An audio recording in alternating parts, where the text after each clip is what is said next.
Hi hello నమస్తే. నేను journalist Anish. ఆంధ్రప్రదేశ్లో డిఎస్సి గురించి భారీ స్థాయిలో నిరసనలు జరుగుతున్నాయి. అన్ని చోట్ల ఉద్యమాలు జరుగుతున్నాయి, పోరాటాలు జరుగుతున్నాయి. ఇక్కడ ప్రధానంగా ఒక క్వశ్చన్ అనిపిస్తుంది. ఇప్పుడు డిఎస్సి విద్యార్థులకి అండగా వైఎస్ఆర్సీపీ నిలబడుతుంది, వైఎస్ఆర్సీపీ పోరాటాలు చేస్తుంది కదా. మరి వైఎస్ఆర్సీపీ ప్రభుత్వంలో ఉన్నప్పుడు 2019-2024 మధ్య కాలంలో ఎందుకు ఒకసారి కూడా డిఎస్సి నోటిఫికేషన్ ఇవ్వలేదు అనేది ప్రధానంగా టీడీపీ వాళ్ళు అడుగుతున్న క్వశ్చన్. ఎందుకు? కారణం ఏంటి? నిజంగానే వైఎస్ఆర్సీపీ డిఎస్సి నోటిఫికేషన్ ఇవ్వలేదా ఏంటి? ఇవన్నీ కూడా మనం మాట్లాడదాం. శిల్ప గారు మీరు చెప్పండి. 2019-2024 మధ్య కాలంలో ఒక్కసారి కూడా డిఎస్సి నోటిఫికేషన్ ఇవ్వలేదనేది ప్రధాన ఆరోపణ వైఎస్ఆర్సీపీ మీద. ఇవ్వలేదా? ఓకే. ఫస్ట్ ఆఫ్ ఆల్ నేను ఒక వీడియో ప్లే చేస్తాను.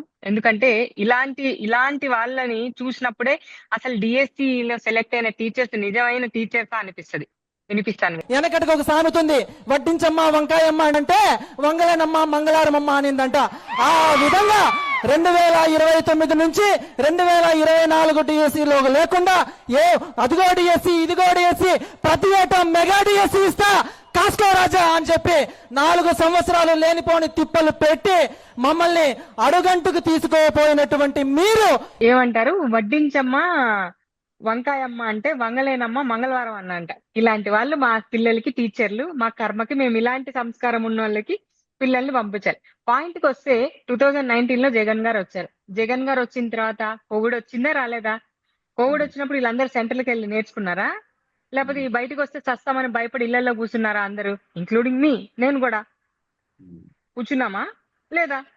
అసలు అన్ని ఆగిపోయినాయి. తర్వాత 2 years ఎందుకు చేయలేదంటే, first of all national education policy 2020లో క్లియర్ కట్ గా ఇచ్చారు. ఒక స్టూడెంట్ కి ఎక్కువ ఉండాల్సిన మోతాదు కంటే ఎక్కువ మంది టీచర్లు ఉన్నారు, అందుకోసము అంతా కూడా మీరు దాన్ని రేషనలైజ్ చేయండి అన్నారు.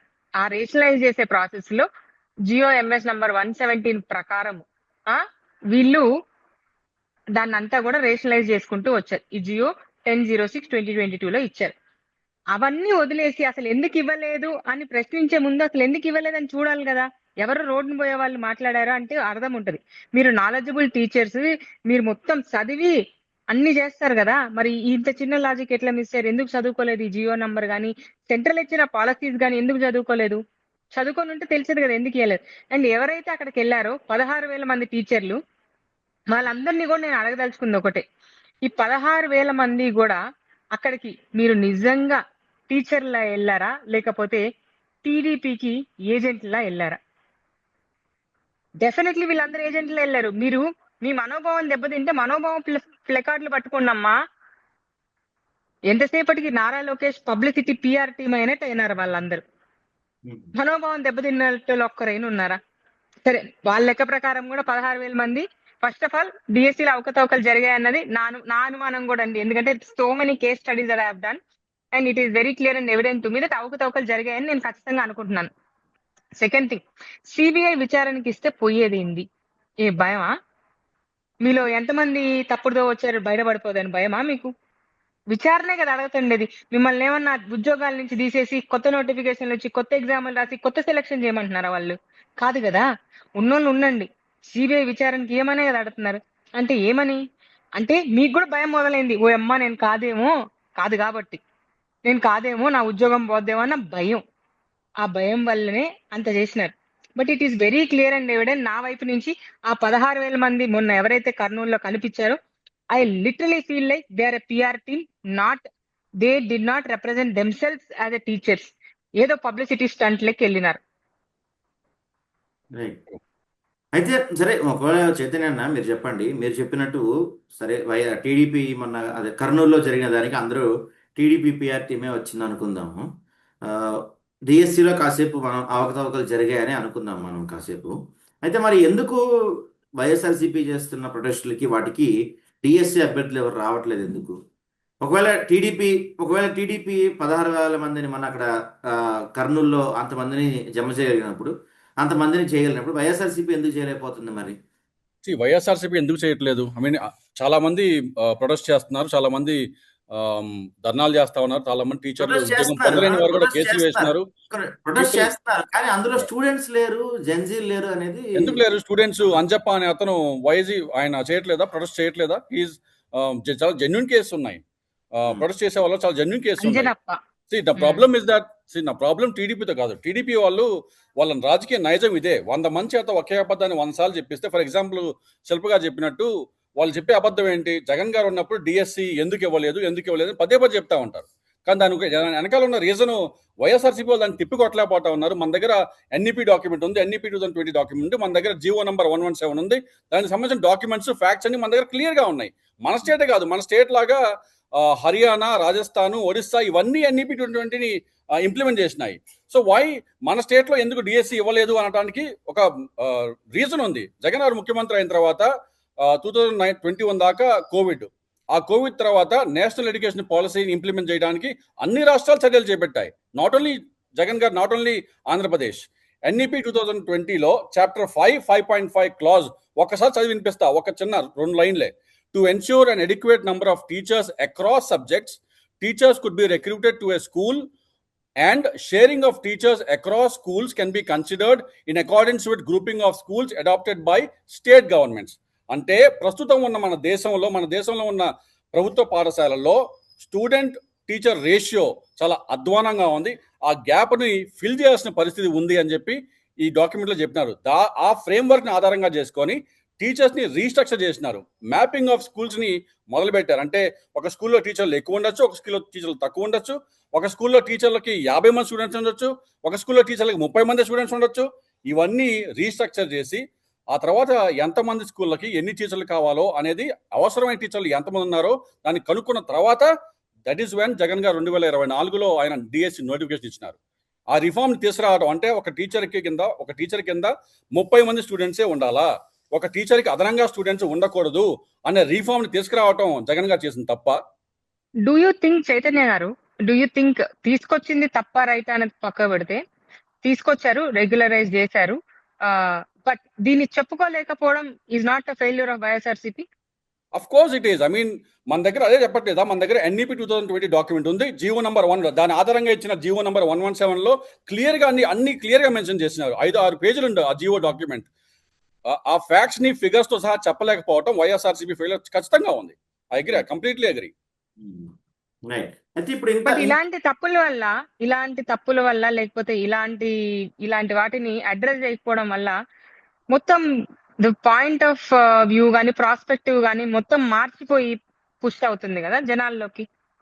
చేయలేదు, చేత కాలేదు. Yes, అంటే ఇదే ప్రశ్న యాజ్ అన్ ఎడ్యుకేషన్ మినిస్టర్ లారా లోకేష్ గారికి ఈ టీచర్స్ రేషనలైజేషన్ గురించి తెలియదని నేను అనుకోను.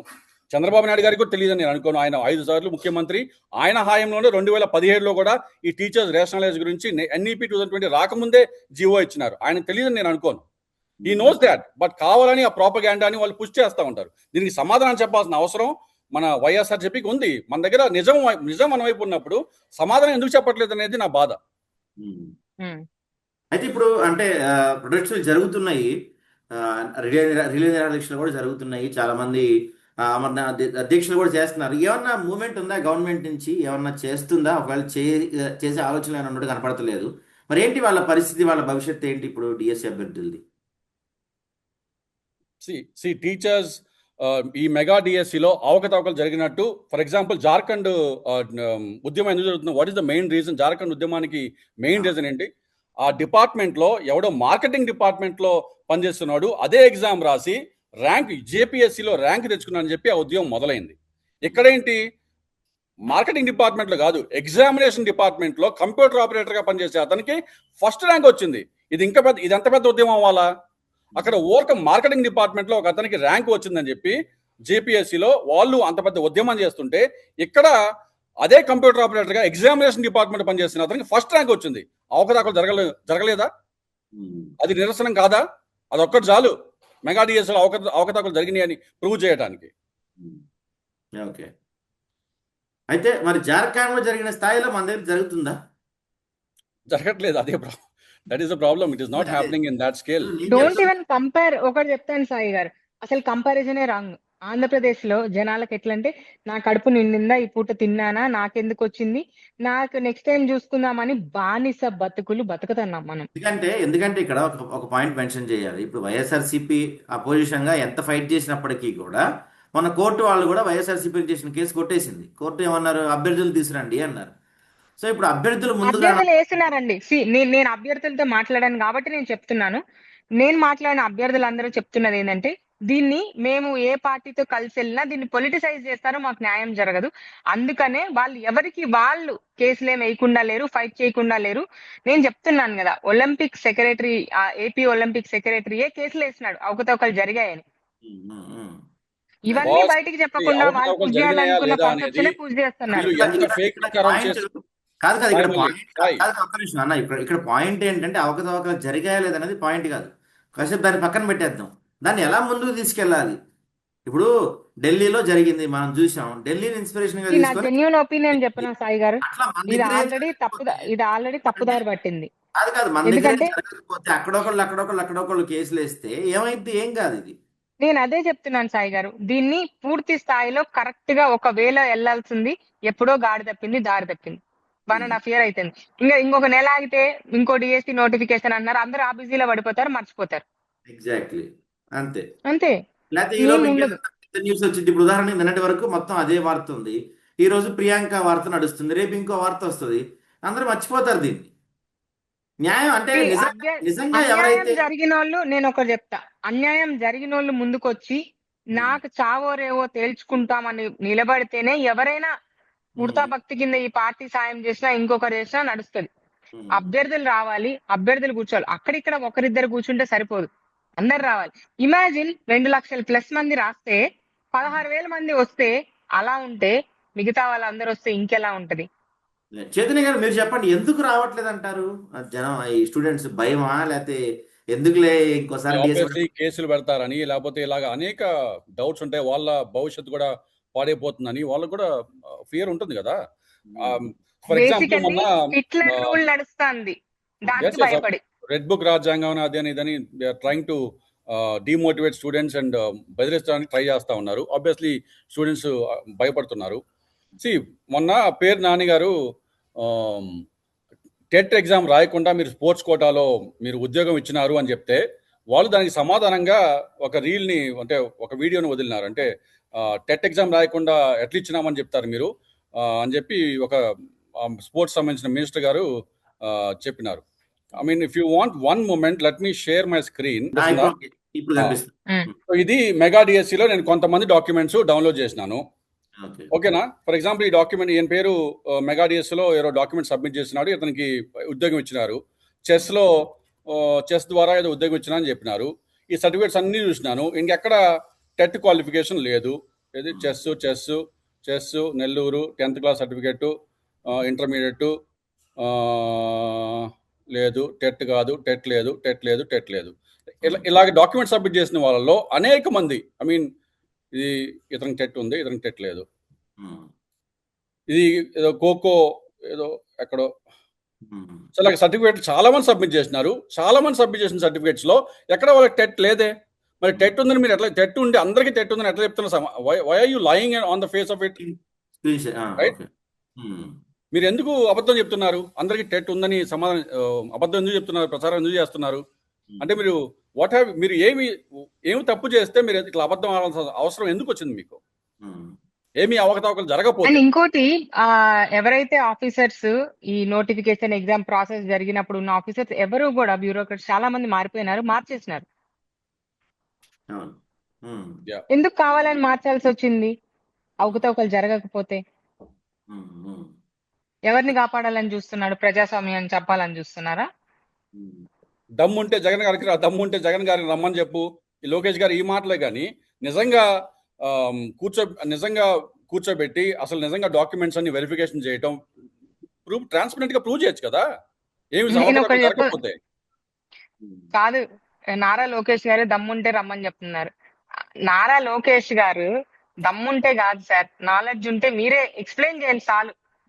డిఎస్సి ఏంది, దాని హారిజాంటల్ ఏంది, దానికి ఏం జరిగిందని మీరు చేయండి సార్. లేకపోతే మీ ఉంటారుగా, మీ కో మంత్రి అయిన అనితమ్మ గారు వస్తారుగా, రమ్మనండి, డిఎస్సి ఫుల్ ఫామ్ చెప్పమండి అనితమ్మ గారిని చాలు. సోది మాటలు, ఊరికే ప్రజలని రెచ్చగొట్టాలి, విద్వేషాలు రెచ్చగొట్టాలనే మాటలు. Right. Okay, thank you. Okay.